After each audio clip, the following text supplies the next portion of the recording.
কোচবিহার পৌরসভার পৌর এলাকার উন্নয়নের বিষয়কে মাথায় রেখে কোচবিহার জেলা শাসকের সাথে বৈঠক করলেন কোচবিহার পৌর বোর্ড। কোচবিহার পৌরসভার পৌর এলাকার উন্নয়নের বিষয়কে মাথায় রেখে কোচবিহার জেলা শাসকের সাথে বিশেষ বৈঠক করল কোচবিহার পৌর বোর্ড। শনিবার দুপুরে কোচবিহার জেলা শাসক দপ্তরের কনফারেন্স রুমে বিশেষ বৈঠক হয়, যেখানে উপস্থিত ছিলেন কোচবিহার জেলা শাসক রাজু মিশ্র, কোচবিহার পৌরসভার চেয়ারম্যান দিলীপ সাহা, কোচবিহার জেলা তৃণমূল কংগ্রেস সভাপতি তথা পৌর কাউন্সিলর অভিজিৎ দে ভৌমিক সহ কোচবিহার পৌরসভার অন্যান্য কাউন্সিলররা।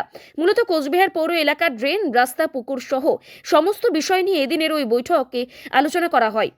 এদিন এই বিষয়ে কোচবিহার জেলা তৃণমূল কংগ্রেস সভাপতি তথা কাউন্সিলর অভিজিৎ দে ভৌমিক এবং কোচবিহার পৌরসভার চেয়ারম্যান দিলীপ সাহা কি জানাচ্ছেন শুনবো। আমরা বোর্ড মিটিংয়ে যেগুলো সিদ্ধান্ত নিয়েছিলাম এবং এই কদিন 21 তারিখের পরে আমরা যে সমস্ত সিদ্ধান্তগুলো নিয়েছি তার মধ্যে যেমন রয়েছে জল নিষ্কাশন ব্যবস্থা, সলিড ওয়েস্ট ম্যানেজমেন্ট, পন্ডস থেকে শুরু করে বাজার ইস্যু, সেই সব ব্যাপারে বিস্তারিত আলোচনা হলো এবং ফান্ডিংয়ের ব্যাপারে আমরা বললাম। বেশিরভাগ ক্ষেত্রে আমরা পজিটিভ সদর্থক উত্তর পেয়েছি এবং ওয়ান ফান্ডের বিষয়টা রয়েছে, ইস্যুটা রয়েছে। আমাদের ওয়ান ফান্ডটাকেও বাড়াতে হবে। আমরা যেমন খরচ করবো আমাদের ডিএম অর্থাৎ রাজ্য সরকারের ফান্ডগুলো আমরা পাবো, কিন্তু আমাদের তিনি বললেন যে নিজস্ব ফান্ডের সেখানে দেখতে হবে আমাদেরকে। তাছাড়া যে সব কিছুগুলো আমরা তুলছিলাম প্রত্যেকটা ইস্যু খরচ করতে দিয়েছি। পাট্টা আবেদন করে আছেন কিন্তু তারা পাট্টা পাননি, পাট্টা বা লিজ এই বিষয়টা খুব সিরিয়াসলি আলোচনা হয়েছে এবং সেটাও প্রসেস হচ্ছে যাতে সকলে পাট্টা পেয়ে যান। অনেকে পাট্টা পেয়েছেন, খতিয়ান হয়নি, সেই বিষয়টাও আলোচনা হয়েছে। সেটা উনি ডিএলআরকে বলেছেন, সেটা আমরা আশা করছি এখন থেকে সেটাও দ্রুততার সাথে হবে। এটা মূলত আমাদের প্রথম কথা হচ্ছে একটা কোঅর্ডিনেশনের সব ডিপার্টমেন্টের সাথে, আমাদের মিউনিসিপ্যালিটির কাজকর্ম যাদের সাথে রিলেটেড সেই বিষয় ডিপার্টমেন্টগুলোর সাথে একটা কোঅর্ডিনেশন আমরা চেয়েছিলাম। তো মাননীয় জেলা শাসক মহোদয় সেই সময় আমাদের দিয়েছিলেন এবং সেই সূত্র ধরে আজকে ঠিক বেলা 12:30টায় আমাদের এই মিটিং শুরু হয়েছিল।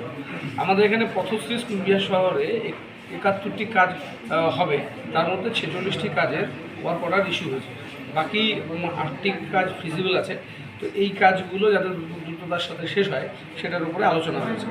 আপাশে আমাদের এখানে 385টি স্কিম আছে, যার মধ্যে 166টি স্কিম আছে যেগুলো ওয়ার্ক অর্ডার ইস্যু হয়েছে, বাকি 52 পেন্ডিং আছে। 70টি কাজ অলরেডি কমপ্লিট হয়েছে। যে কাজগুলোর ক্ষেত্রে দেখা যাচ্ছে যে আমাদের স্কিম যা এসছে তাতে প্রায় 1,20,00,000 টাকার স্কিম এখানে কম এসছে। এটা আজকের মিটিং না হলে এটা ধরা পড়তো না, সেটা এসছে। এবার এটার জন্য ফার্দার আমাদের স্কিম আসবে এবং সেই কাজগুলো আরও 1,20,00,000 কাজ শহরে হবে। সাগরদিঘি এবং বৈরাগী দিঘি, সাগরদিঘি এবং বৈরাগী দিঘির যে মেনটেনেন্স আমরা চেয়েছিলাম সেটা আমরা অনুমোদন পেয়েছি। এখন থেকে সাগরদিঘির মেনটেনেন্স এবং বৈরাগী দিঘির মেনটেনেন্স এটা আমরা করব, যেহেতু লাইটগুলো অনেক জ্বলছে না, অনেক কিছু দেখা যাচ্ছে, সেগুলো আমরা মেনটেনেন্স করব। আর এখানে লিচুতলাতে একটি জমি আছে যেখানে রাজবাড়ির পেছনে, সেটাও এলার ল্যান্ড।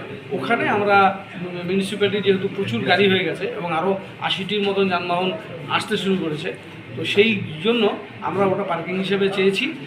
ওটাকে আমরা মেনটেন করে সুন্দর করে একটা টেম্পোরারি স্ট্রাকচার করে নিয়ে ওখানে আমরা মিউনিসিপ্যালিটির পরিষেবাগত যে সমস্ত কনজারভেন্সি গাড়িগুলো ইউজ হয় তার আমরা একটা ওখানে পার্কিং জোন তৈরি করব। আর আমরা একটা করতে চাইছি, সেটা হচ্ছে ফুড জোন সার্কাস গ্রাউন্ডে। সেটা আমরা ইমিডিয়েটলি সেটারও আমাদের বোর্ড মিটিংয়ে পাস করে সেখানে আমরা একটা ফুড জোন তৈরি করবো, যার জন্য একটা মিউনিসিপ্যালিটি ডিজাইন দিয়ে দেবে কীরকম স্টল তৈরি করতে হবে, তার ইলেকট্রিসিটি, তার ডেকোরেশন মিউনিসিপ্যালিটি করবে এবং তার জন্য মিউনিসিপ্যালিটিকে একটা রেভিনিউ দিতে হবে। সেটা আমরা তার প্রায়োরিটি কীভাবে হবে সেগুলো আমরা টেন্ডারে সেগুলো ডিক্লেয়ার করবো। মিউনিসিপ্যালিটি বোর্ড মিটিংয়ে এই ডিসিশনগুলো নিয়ে আমরা ছাড়ব। এই হচ্ছে বিষয়।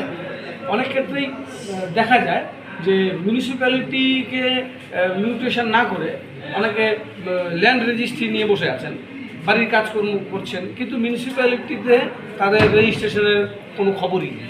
তাই জন্য আজকে এডিএসআর ছিলাম, আমরা মিউনিসিপ্যালিটিকে প্রত্যেক 1 মাসে কুচবিহার শহরে যতগুলো ল্যান্ড ট্রান্সফার হচ্ছে, প্রপার্টি ট্রান্সফার হচ্ছে, তার লিস্ট যাতে মিউনিসিপ্যালিটি পায় তাহলে আমরা যে মানুষরা অনেকে রেজিস্ট্রি নিয়ে সাইলেন্ট আছেন, কেউ ফ্ল্যাট নিয়ে সাইলেন্ট আছেন, তাহলে তার কাছে আমরা আমাদের অফিস পৌঁছাতে পারবে এবং তার রেভিনিউটা পৌরসভা কালেকশন করতে পারবে। এইভাবেই পৌরসভার যে সমস্ত দায়িত্বগুলো আছে সেগুলো যাতে আমরা প্রপারলি করতে পারি, সেক্ষেত্রে আর যা যা অসুবিধা আছে, বিশেষ করে আমাদের পুকুর এবং ড্রেন সংস্কারের বিষয়টা। ড্রেনের ব্যাপারে মাননীয় জেলা শাসক ইতিমধ্যেই প্রিন্সিপাল সেক্রেটারিকে উনি চিঠি করেছেন। 1,50,00,000 টাকার একটা এস্টিমেটও মিউনিসিপ্যালিটি করে ওনাকে জমা দিয়েছে। সেটা আমরা আগামী পরশুদিন আমরাও সেটা নিয়ে যাচ্ছি, সেটা নিয়ে ডিপার্টমেন্টের সাথে কথা হবে। আশা করছি সেটা আমরা পেয়ে যাব এবং ড্রেনগুলো কুচবিহার শহরে একদম সেন্ট্রালি পরিষ্কার করে দেওয়া হবে এজেন্সির মাধ্যমে। আর পুকুর সংস্কারের বিষয়গুলো আমরা চিঠি করে নিয়ে যাচ্ছি আরবান ডেভেলপমেন্ট ডিপার্টমেন্টে, সেখানে আমরা প্রিন্সিপাল সেক্রেটারির সাথে দেখা করব। আমরা এর আগের দিনও বলেছি, সেখানে আমরা এই জিনিসগুলো প্লেস করব। পাট্টার বিষয় নিয়ে কথা হয়েছে।